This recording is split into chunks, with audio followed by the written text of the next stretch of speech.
basically, since the breakup of that last band, I just spent probably the last 2 years just writing as much music as I possibly could, producing as much as I could.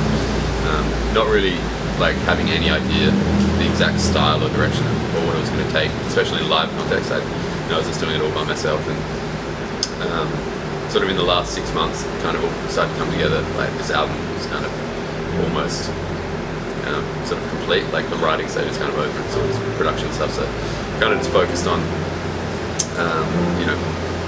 kind of figuring out how to actually play in this live context. So the guys that I got in the band are kind of the most flexible sort of musicians I can really imagine. They can kind of play a bit of everything.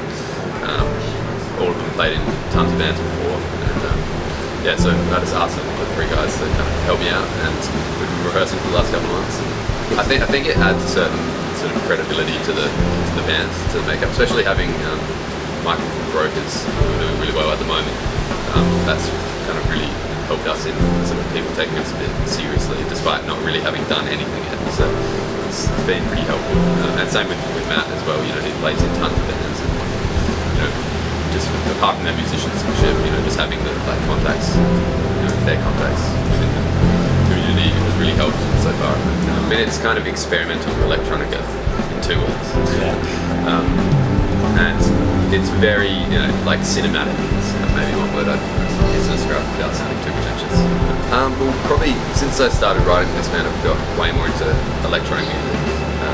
Kind of more down tempo, like not really dance music, but things like Nicholas Jar, Tycho, Bonobo, stuff like that. I've been really into for the last couple of years, and that's really kind of shaped the whole direction of this. Because I came from like a progressive rock sort of background. Like my favourite band all through high school were Porcupine Tree, Opeth, bands like that. So I think it's kind of a fusion of those two ideas. It's something really accessible but super quite experimental at the same time. And been really influenced by soundtrack music as well, because I've always wanted to create soundtracks, and I've done sort of bits and pieces for sort of TV bits and film and stuff like that. So I think it's kind of a fusion of all of those things, but it still sort of retains the accessibility of all the electronic music. So I kind of wanted to have a real depth of content before I started actually promoting anything, because the last thing I wanted to do was it's really easy to be impatient and get really excited about sort of 2 songs that you've written and then publish it, and then you just kind of hit a wall because you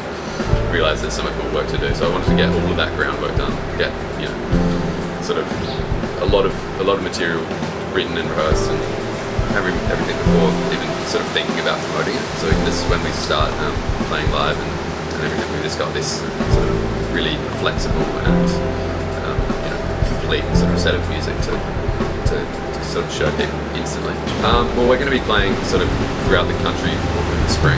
We're hoping to sort of release a couple of tracks soon after our debut show on 24th of August.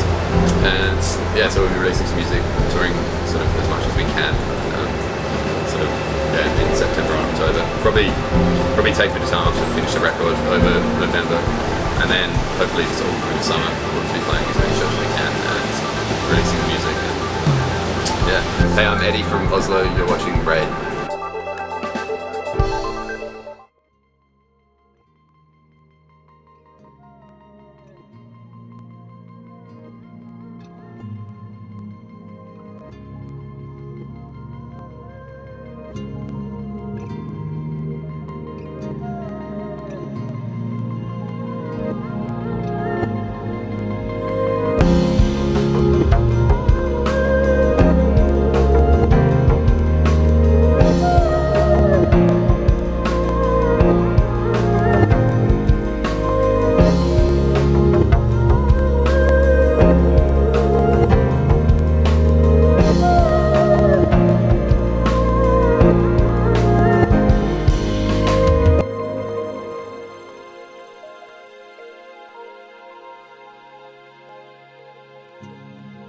OSLOH's debut show is tomorrow night at the Ed Castle, supported by It's a Hoax, Dead End Friends and TK. This will also be the last +1 at the Ed Castle before it's moved to the Rhino Room, which will relaunch in September, so make sure to get along.